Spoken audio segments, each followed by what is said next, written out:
NRC का शुरुआत कांग्रेस ने करा, वो छोड़ भी दो।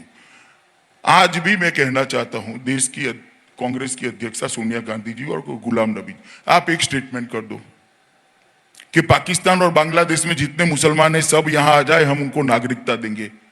जरा कल कर दे स्टेटमेंट। जो वो कह रहे हैं कि जो घुसपैठिए हैं उनको भी नागरिकता, कहां कहा उन्होंने ऐसा? तो फिर क्या मतलब है एनआरसी? एक मिनट, तो एनआरसी से क्या तकलीफ क्या है मैं बताता हूं, बताइए। चलिए मैं आपको एक उदाहरण देता हूं। अब से 20 या 30 साल पहले बांग्लादेश से दो परिवार आसाम में आए। एक बांग्लादेशी हिंदू परिवार था, एक बांग्लादेशी मुसलमान परिवार था। दोनों आए रोजगार की तलाश में, क्योंकि उस वक्त हिंदुस्तान में, मेरी कहानी दोनों में अंतर है भैया। रोजगार मैं बताता हूं, पहले आप सुन लो। रोजगार की तलाश में दोनों नहीं आ सकते। एक हिंदू जो है वो प्रताड़ना से भाग कर आता है भैया। ये तो आप अज्यूम कर रहे हैं कि जो हिंदू फैमिली आई वहां से उसका ढेर सारे हो रहा था, ढेर सारे कुछ का हो रहा होगा, कईयों का हो रहा होगा, लेकिन हर फैमिली का नहीं। ऐसे सरलता से आप जंप मत करिए कंक्लूजन पर, ऐसा नहीं होता है भैया। वास्तविकता यह है कि वहां पर प्रताड़ना हो रही है। मैं आपको ढेर सारे कैंपों में हो रही है, सही कह रहे हैं आप गृह मंत्री जी, इसमें कोई शक थोड़ी।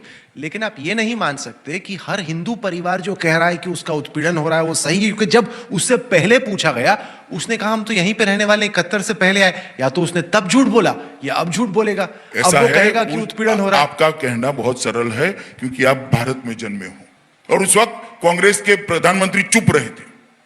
उसी दिन सबको लाने की जरूरत थी, इनके भरोसे छोड़ने की जरूरत नहीं थी। पर सर हकीकत यह भी तो है कि जब आप एनआरसी की बात करते हैं और आपने मिशन बनाया है और जो आप कहते हैं उसको देश की जनता बहुत गंभीरता से लेती है कि 2024 तक आप एनआरसी की एक्सरसाइज को देश भर में कंप्लीट करेंगे। यहां पे कई सारे अशिक्षित गरीब परिवार हैं जिनके पास कोई दस्तावेज नहीं है, वो कहां साबित करेंगे? आसाम में भी हमने देखा कि फौजी फैमिलीज जो कि 1971 की लड़ाई में रह चुके, एक पूर्व राष्ट्रपति का परिवार, वो नहीं दिखा पाए। विपक्ष तो ये कहता है कि ऐसे दौर में जब कई सारे लोगों को अपनी यूनिवर्सिटी की डिग्री दिखाने में दिक्कत होती है, ये गरीब लोग कहां से दिखाएंगे अपना दस्तावेज? नहीं, मगर जो यहाँ के रहने वाले लोग हैं, 71 की पूरी मतदाता सूची एक रिकॉर्ड के रूप में असम समझौते में रखी हुई है, उसमें उनके नाम ही है, वही दस्तावेज है, उसमें कोई प्रॉब्लम नहीं है। उनके पिताजी के नाम 71 की मतदाता सूची में है ही। सर मैं आसाम में था, वहां पे मैंने लोकल से बातचीत की। उन्होंने कहा कि जो जेन्युइनली इलीगल है, जो असल में बांग्लादेश से आया है, उसने कुछ ना कुछ साम दाम दंड भेद करके अपना पासपोर्ट, अपना राशन कार्ड, अपना आधार कुछ ना कुछ करके बनवा लिया है। कई ऐसे लोग जो कि असल में हिंदुस्तानी हैं लेकिन चूंकि गरीब हैं, उन्होंने बॉर्डर नहीं किया, उनके पास दस्तावेज नहीं थी, वो अब ठोकरे खा रहे हैं। और यहाँ पे भी दिल्ली में, ईस्ट दिल्ली में, बाकी जगह पे जो बांग्लादेश से महिलाएं आती हैं, काम करती हैं, सिंदूर लगा के घूमती हैं, साथ ही साथ वो चूड़ियां पहनती हैं, काम करती हैं, वो कैसे प्रूफ करोगे कि इनमें जेन्युइनली हिंदू कौन है, मुसलमान कौन है? देखिए ऐसा है, ये सारी चिंता आप सरकार पे छोड़ दो, हम कर लेंगे। सर कहाँ? एक सेकंड, आप सेक्युलरिज्म की चिंता करो, मैं आपको बता। मेरी बात सुन लीजिए ना, मेरी बात सुन लीजिए। मैं आज देश की जनता के सामने आपके माध्यम से दो ही सवाल रखना चाहता हूं। दुनिया में कोई ऐसा देश है जहां पर सिटीजन का रजिस्टर नहीं है, जो भी जाए वो नागरिक बन सकता है? राहुल जी आप चले जाओ अमेरिका में, नागरिक बन जाओ, बन सकते हो क्या? कोई देश है? और क्या कांग्रेस पार्टी ये कहना चाहती है कि दुनिया भर में से कहीं से भी मुसलमान आए, क्योंकि हिंदू को ले रहे हो तो आप उसको भी स्वीकार कर लो? इस प्रकार से देश चलता है क्या? इस प्रकार से देश चल सकते हैं क्या? कभी नहीं चल सकते। और जहां तक भेदभाव का सवाल है, यूरोप के कई सारे देशों ने नियम बनाए हैं ग्रीन कार्ड और नागरिकता के लिए। इतना इन्वेस्टमेंट करोगे तो ही हमारे यहाँ नागरिकता मिलेगी, तो गरीब के साथ भेदभाव नहीं है। आप किसी और देश एक सेकंड, इतना एजुकेशन होगा तो ही हम आपको नागरिकता देंगे, तो अनपढ़ के साथ भेदभाव नहीं है। तो भारत के लिटरेट साइंटिस्ट को ले रहे हो तो भारत के गरीब को भी ले जाओ भैया। जो हमें पूछ रहे हैं कि ये भेदभाव क्यों करे, तो आपने भी भेदभाव करा है, अलग फॉर्म में कहा है, और हमने कोई भेदभाव नहीं करा है। पर अमित शाह ये भारत का कमिटमेंट था। जब बंटवारा हुआ, वहां जो हिंदू भाई रह गए, सिख भाई रह गए, सारे वहां की माइनॉरिटी रह गई है, अगर वो देश में वो रहना नहीं चाहते हैं तो इनको ये देश स्वीकार करेगा। ये देश की पार्लियामेंट का कमिटमेंट है, देश का गवर्नर जनरल का कमिटमेंट है, इस देश के प्रधानमंत्री का कमिटमेंट है, और सबसे ऊपर महात्मा गांधी का कमिटमेंट है, जिसको देश में सबने मानना चाहिए। इनकी एंट्री पर क्यों सवाल है?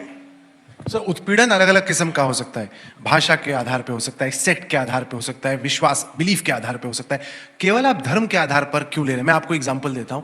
अहमदिया सेक्ट है पाकिस्तान का। 1974 में वहां के राष्ट्रपति कानून लेके आए जिसमें उन्होंने अहमदिया सेक्ट को गैर मुस्लिम माना कि हम मानते ही नहीं कि ये लोग मुसलमान हैं। उसके बाद से हजारों की तादाद में वहां पे किलिंग्स होती हैं। हाल ही में वहां पर बहुत सारी किलिंग्स हुई।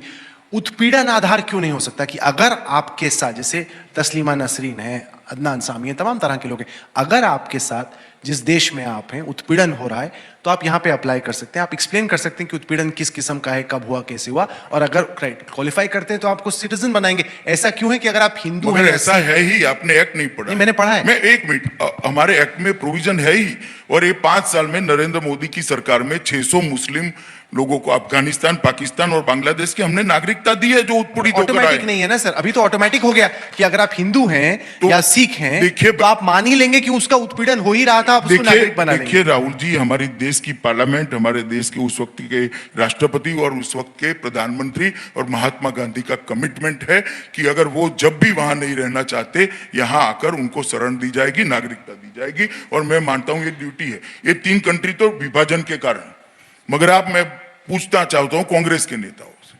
युगांडा से सारे हिंदू आए, क्यों नागरिकता दी भैया आपने? क्यों दी? वो तो कांग्रेस बताएगी ना, मैं क्या बताऊं? मैं कांग्रेस क्या बताएगी? कांग्रेस कहां का जाएगा? जवाब सर कांग्रेस देगी। कल मानो मैं भगवान न करे जैसा युगांडा में हुआ वैसा फ्रांस में होता है, वहां से कोई ऐसा शासक अगर सारे हिंदुओं को निकाल देंगे, हिंदू कहां जाएगा? दुनिया में जाएगा कहां? वो यहीं आएगा, और कहीं ना ही जा सकता, यहीं आएगा। कहां जाएगा? सिख कहां जाएगा भाई? यहीं आएगा। कहां जाएगा? अगर अफ्रीका से सबको निकाल दिया तो यहीं आए, तो आप, और हमने स्वीकारना चाहिए। इस कानून को आपने केवल इन 3 देशों तक सीमित क्यों रखा? श्रीलंका जैसे देश में कई सारे तमिल रेफ्यूजीज हैं, वो भी हिंदू हैं, जिनका भी वाकई में धर्म के आधार पर उत्पीड़न हो रहा है। वो क्यों नहीं आ सकते? मैं बता श्री श्री रविशंकर मांग कर रहे हैं, सुब्रमण्यम स्वामी आप ही की पार्टी के मांग कर रहे हैं कि आने दीजिए। ऐसा है कि देश में कई बार नागरिकता देने के अलग अलग प्रावधान बनाए गए। लंका के लिए भी बनाए गए। 6 लाख से ज्यादा फैमिली को, लंका से आए हुए तमिल भाइयों को हमने नागरिकता दी। उस वक्त इनको क्यों नहीं दी? क्योंकि एक प्रॉब्लम को हम एड्रेस कर रहे थे।